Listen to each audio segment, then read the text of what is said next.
and welcome back to my YouTube channel Truly Twisted. कैसे हैं आप सब? आई होप आप सब अच्छे होंगे। मैं एकदम मस्त हूँ। वैसे मैं श्रीति आप सबके साथ आ गई हूँ एक और वीडियो लेकर, और ये वीडियो है गेट सेट फ्लाई फैक्ट्स के चैनल से। इसका नाम मुझे बहुत ही अच्छा लगा, गेट सेट फ्लाई फैक्ट है। ये वीडियो का टाइटल है Why Japanese media claims India will be the next superpower? Whoa! Japanese media ऐसा क्लेम कर रही है, लेकिन सच्चाई है नहीं है क्या है वो तो ये वीडियो देखकर पता चलेगा। तो चलिए देर ना करते हुए इस वीडियो को देखते हैं। लेकिन वीडियो को देखने से पहले अगर आप सब मेरे चैनल पर नए हैं तो जरूर से मेरे चैनल को सब्सक्राइब कर ले। वीडियो पसंद आता है तो वीडियो को एक लाइक कर दे। तो चलिए फटाफट से इस वीडियो को देखते हैं। Guys let's begin the video. Hello friends, मैं हूं गौरव और जापान के न्यूज चैनल के एक टॉक शो में जापान की famous Waseda university of business school के प्रोफेसर ने यह कहा कि मोस्टली इंडिया दुनिया का नेक्स्ट सुपर पावर बनेगा। इनफैक्ट हिरोशी हिराबाशी, जो इंडिया में 1998 से लेकर 2002 तक जापानीज एम्बेसडर थे, उन्होंने एक बुक भी लिखी थी जिसका नाम है India the last super power. बस एक मिनट यहां पर जरा तारीफों को लगाम देते हैं। अगर हम वर्ल्ड पॉपुलेशन रिव्यू द्वारा कंडक्टेड एक सर्वे रिपोर्ट को देखें तो उसमें जापान मोस्ट इन्फ्लुएंशियल नेशन की लिस्ट में 6th पोजीशन पर आता है और इंडिया तो टॉप 10 में भी नहीं आता। एंड जापान के साथ इंडिया के इतने अच्छे फॉरेन रिलेशंस आखिर कैसे हुए? क्योंकि एक टाइम पर तो वर्ल्ड वॉर 2 की मैं बात कर रहा हूं, जैसे आप जानते होंगे इंग्लैंड के साथ मिलकर इंडिया ने जापान को घुटने पर टेक दिया था। तो फिर क्यों जापान आज की तारीख में अपने नेशनल इंटरेस्ट को इंडिया के साथ अलाइन कर रहा है? वेल, इसका जवाब ऑब्वियसली छुपा हुआ है इंडिया और जापान की हिस्ट्री में। जैसे कि आप सभी जानते हो कि जापान एक बुद्धिस्ट मेजॉरिटी देश है with around 67% of the population following Buddhism. और जैसे कि हम सभी ये भी जानते हैं कि बुद्धिज्म ओरिजिनेट कहां से हुआ था। And this is one of those cultural similarities जिससे इंडियंस और जापानीज नेचुरली अपने आप को काफी रिलेटेड समझते हैं। पर यह रिश्ता और भी ज्यादा गहरा हुआ था 1904-5 की रूसो जापानीज वॉर में। उस वॉर के दौरान छोटे से जापान ने रशिया जैसे जायंट को धूल चटा दिया था, और इस जीत का नतीजा ये निकला कि उस वक्त फेमस हुए एशिया फॉर एशियंस ऐसे एंटी यूरोपियन नारे। ये नारे इंडिया के जेलों में बंद फ्रीडम फाइटर्स के कानों तक पहुंचे, और जो आजादी की आग इंडिया में ऑलमोस्ट बुझ चुकी थी वो फिर से दहक उठी। लेकिन अब इस आग का फिर क्या किया जाए? इसके लिए इंडिया के पास 2 ऑप्शंस थे। एक, या तो वो जापानीज आर्मी का ब्रिटिशर्स के खिलाफ साथ दे, या दूसरा ब्रिटिशर्स को जापान के खिलाफ उनकी वॉर जीतने में मदद करे, ताकि वो हमें बख्श दे। And now as we all know, ऐसे में नेताजी सुभाष चंद्र बोस जी ने पहला ऑप्शन चुना। लेकिन ये तो नेताजी के विचार थे। ज्यादातर फ्रीडम फाइटर्स को ब्रिटिशर्स का साथ देना ही ज्यादा फायदेमंद लगा, जिन्होंने कंडीशन रखी थी फ्रीडम फॉर फ्रीडम। ब्रिटिशर्स की मांगे बिल्कुल साफ थी। इंडियंस अगर ब्रिटिशर्स को वर्ल्ड वॉर जीतने में मदद करेंगे तभी इंडियंस को आजादी मिलेगी। और फिर क्या था, ब्रिटिश इंडियन आर्मी ने जापानीज, इटालियन और जर्मन इन तीनों को हरा दिया। और ये देखकर लॉर्ड कर्जन ने ये तक कह दिया था कि अगर किसी ने इंडिया को अपनी मुट्ठी में कर लिया तो मानो उसने पूरे दुनिया को अपनी मुट्ठी में कर लिया।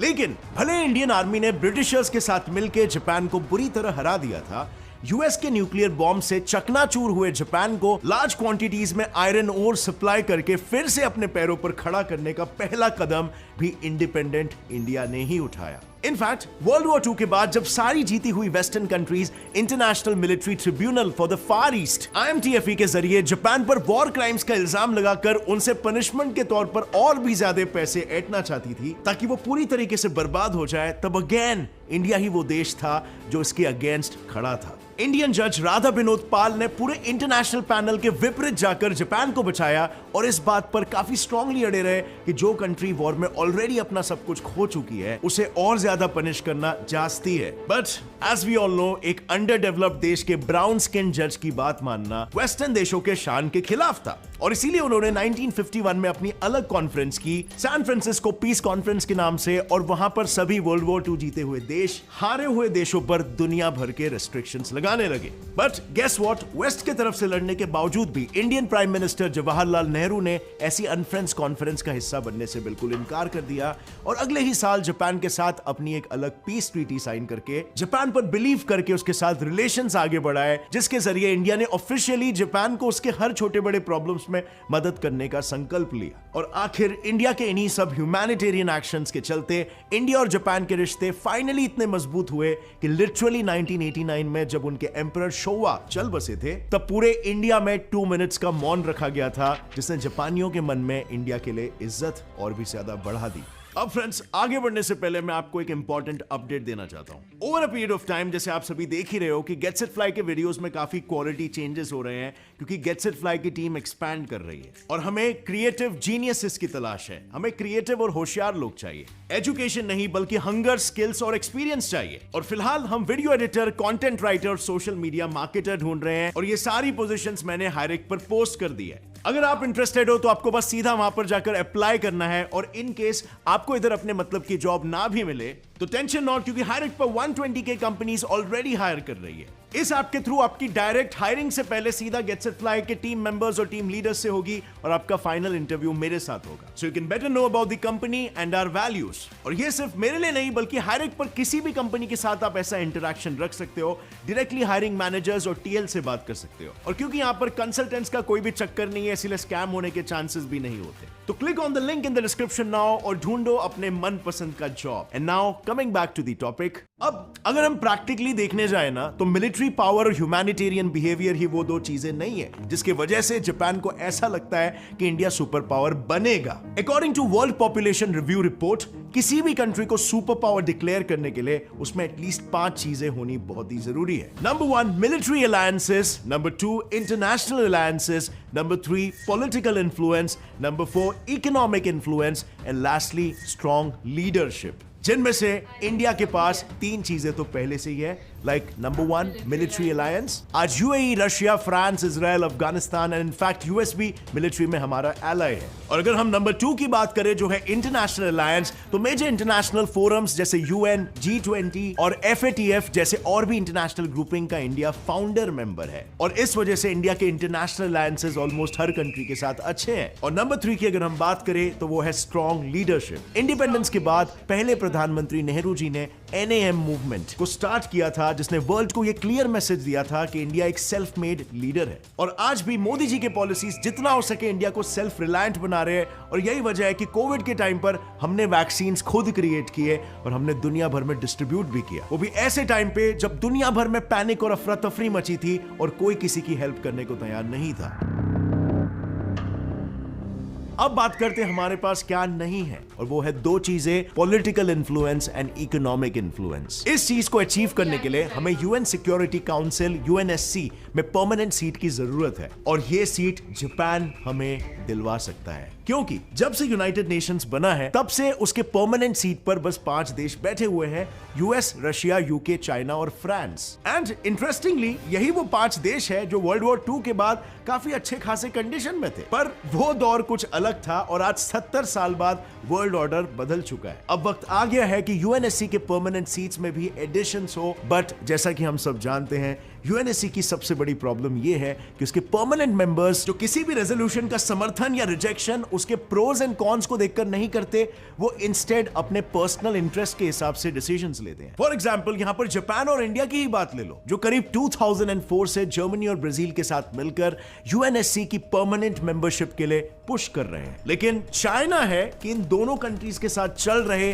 अपने बॉर्डर डिस्प्यूट्स का गुस्सा यूएन में इस रेजोल्यूशन के खिलाफ देकर निकाल रहा है। लेकिन इस मामले में ट्विस्ट यह है कि चाइना का यह कहना है कि वो अपना वीटो इसीलिए यूज करता है क्योंकि उसको असली प्रॉब्लम जापान से है, इंडिया से नहीं। और इसीलिए जापान अब इंडिया को आगे पुश कर रहा है ताकि UNSC की परमानेंट सीट पर बैठकर एक ऐसा देश एशिया का प्रतिनिधित्व करे जो उस कुर्सी का इस्तेमाल पूरे एशिया की तकलीफों को सुलझाने के लिए करेगा और ना कि उस पर राज करने के वेस्टेड इंटरेस्ट के लिए। क्योंकि देखो, इसमें जापान को भी जियोपॉलिटिकली बहुत फायदा है। अगर इंडिया UNSC का परमानेंट मेंबर बन गया तो वो एक नॉन परमानेंट मेंबर की तरह सिर्फ रेजोल्यूशन या पॉलिसी पर हाँ या ना नहीं करेगा, बल्कि उसके पास पॉलिसीज बनाने का और डिसीजंस लेने का भी हक आ जाएगा। यानी कल को अगर जापान चाहे तो वो इंडिया के जरिए UNSC की परमानेंट मेंबरशिप मिलने की जो प्रक्रिया है उसी में चेंजेस ला सकता है और एक डेमोक्रेटिक वोटिंग सिस्टम खड़ा कर सकता है जिसमें चाइना और अन्य परमानेंट मेंबर्स का एज सच कोई सोल से ना हो।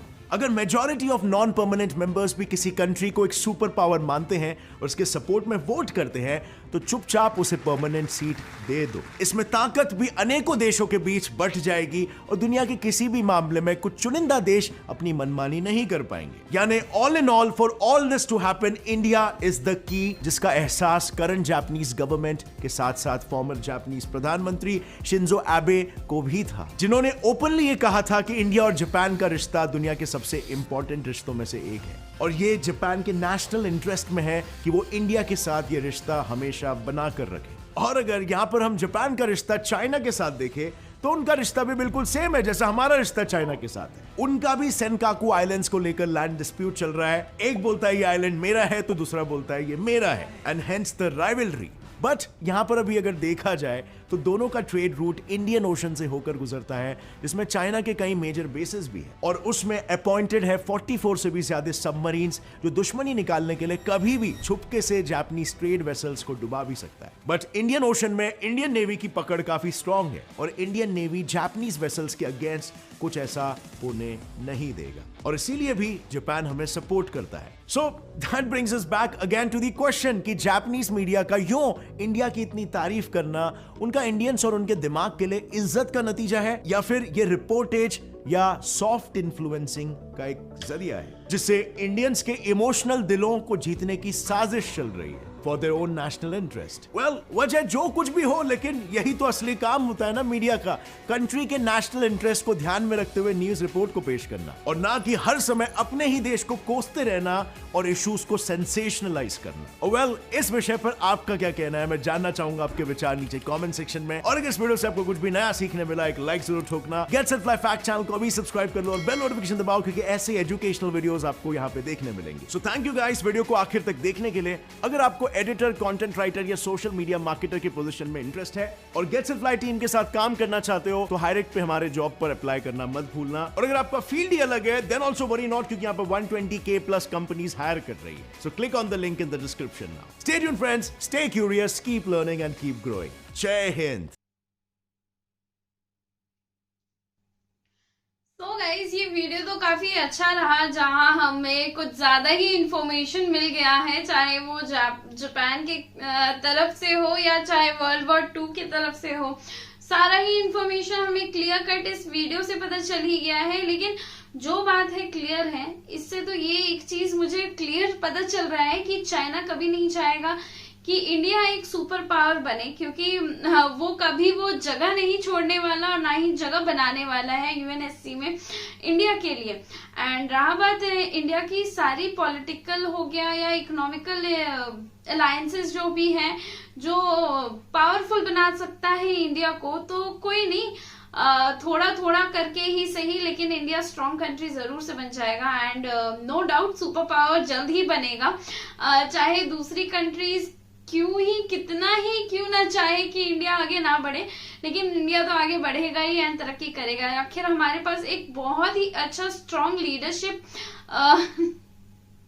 नेता है यार हमारे अच्छे पोजीशन पे, तो तरक्की तो होनी ही है। और साथ ही मिलिट्री अलायंसेस देख ले या इंटरनेशनल अलायंसेस देख ले तो सभी फिलहाल बहुत ही ज्यादा स्ट्रांग है। एंड रहा बात जापान के साथ हमारा टाई अप का, तो कुछ सालों से मैं ही बोलूंगी, क्योंकि पिछले सालों से काफी ज्यादा अच्छा रिलेशन रहा है पाकिस्तान के साथ। मतलब शिट यार, पाकिस्तान कहां से आ गया यार, कट बीच का पार्ट कट होगा। हाँ, पिछले कई सालों से मैं बोलूंगी तो काफी अच्छा रिलेशन रहा है जापान के साथ। लेकिन अभी फिलहाल की मैं बात करूं तो काफी अच्छा रिलेशनशिप बन रहा है जापान के साथ, कोऑर्डिनेशन काफी अच्छी है। एंड साथ ही वहां के प्रेसिडेंट चाहते हैं कि हमारा कंट्री क्यों नहीं सुपर पावर बने, आखिर उनको भी कहीं ना कहीं फायदा है और फायदा क्यों ना देखे। सभी कंट्रीज अपनी अपनी फायदा देखती ही है एंड जहां फायदा होता है वो वहीं वर्क करती है, तो ये भी कहीं ना कहीं एक फायदा वाली ही बात है। एंड मीडिया तो वही चीज दिखाएगी जो ऑडियंस की इंटरेस्ट की बात हो। सो गाइज आई होप आप सबको ये वीडियो अच्छा लगा हो एंड इन्फॉर्मेटिव लगा हो। अगर आप सबको ये वीडियो पसंद आया तो जरूर से इस वीडियो को एक लाइक दे दीजिएगा। चैनल पर नए तो चैनल को सब्सक्राइब कर लीजिएगा। साथ ही बेल आइकन को प्रेस करना ना भूलें ताकि आप सबको मेरे वीडियोस की लेटेस्ट एंड अपडेटेड नोटिफिकेशन सबसे पहले मिले। और इस वीडियो का लिंक साथ ही मेरा इंस्टाग्राम आईडी आप सभी को डिस्क्रिप्शन में मिल जाएगा, तो जरूर से जाके मुझे इंस्टाग्राम पे फॉलो कर ले और इस वीडियो को देखना ना भूलें। और इस वीडियो से रिलेटेड अगर आप सबको कुछ कहना होगा तो जरूर से कमेंट सेक्शन पे कहें, या अगर आप सबके पास कोई सजेशन होगा वीडियो रिलेटेड तो जरूर से कमेंट करें, मैं उन सभी वीडियोस पे रिएक्ट करूंगी। और ये वीडियो पसंद आता है तो अपने फ्रेंड्स एंड रिलेटिव्स के साथ शेयर करें एंड ढेर सारा सपोर्ट करें। मिलती हूँ आप सबसे अगले वीडियो में। Till then take care and bye bye.